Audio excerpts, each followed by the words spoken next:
Take a look at some of the build-up.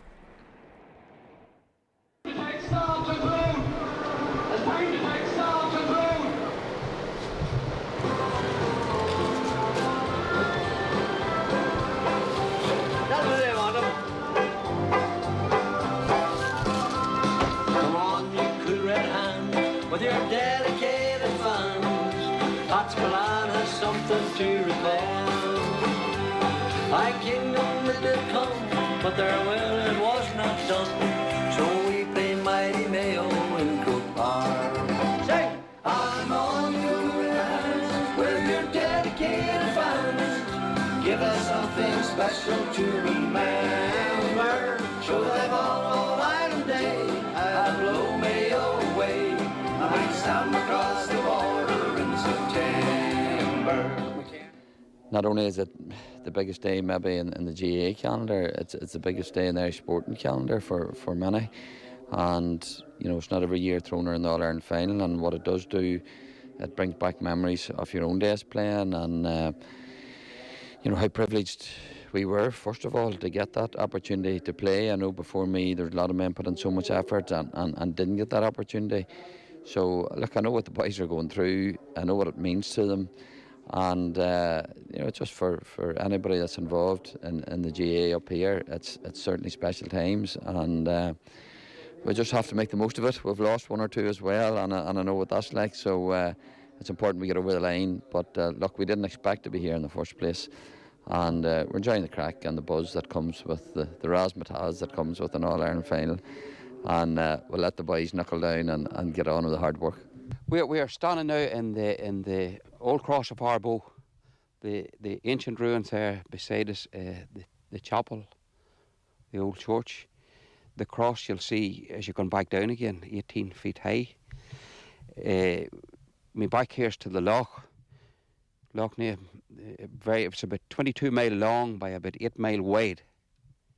You know, and it touches 5 counties. So it's a place of great history, you know, a lot of history to this place. We're talking about Derry, Antrim, County Down. There's only a couple of shorelines of County Down. Armagh, of course, Tyrone. Them 4 counties, their biggest shorelines would touch it. They say there's only a couple, maybe 3 shorelines in County Down that touches the loch here. But as I say, it's a place that people come here in the evening time just for peace of mind, you know. There's something about it. You know, and I live beside it, and people that would visit here, they'd say, as a most potsy, you take this place for granted. I don't. I think it's a beautiful place, you know, especially in the evening time. If you get a nice evening, you couldn't want to be in a nicer place, you know. Well, I was excited, you know, 2018, the fact it got there, but we probably knew it was going to take a massive performance for us to beat Dublin, and Dublin to be well below par. This is different. We beat one of the favourites to get here now, and we're up against the Mayo side, and there's very little. I know they are slight favourites in the bookies, but there's very little. I see it, and most people see it as a 50-50 game.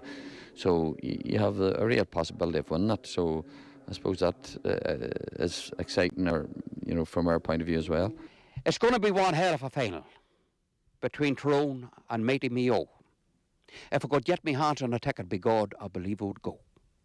They are 2 of my favourite counties. Tyrone, of course, coming first, though them Mayo lads can play football, but there's a rumour that they have been cursed.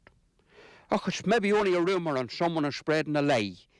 They say that Sam will elude them till somehow greater this day. So God, I'm asking a favour, if there's a chance this rumour is true, if this old fella's still with us, God spare him another week, maybe 2. The atmosphere in Tyrone this week is unbelievable. I can't believe what I'm looking at. With when I pass through different wee villages and see so many flags and emblems up, and wishing all the Tyrone lads all the best. It's fantastic to see, and it's so rejuvenating that I've been driving through so many villages, and I can't believe what I'm looking at. So I come down through Oma tonight, and the St Nanda's lads put up all the flags, and it's just unbelievable to see it. We're going to have a great day on Saturday. Do you just leave Darragh alone all week? Absolutely. He doesn't listen much to what I say. He keeps to himself anyway, so there's no problems in that front. He's definitely not overcoached.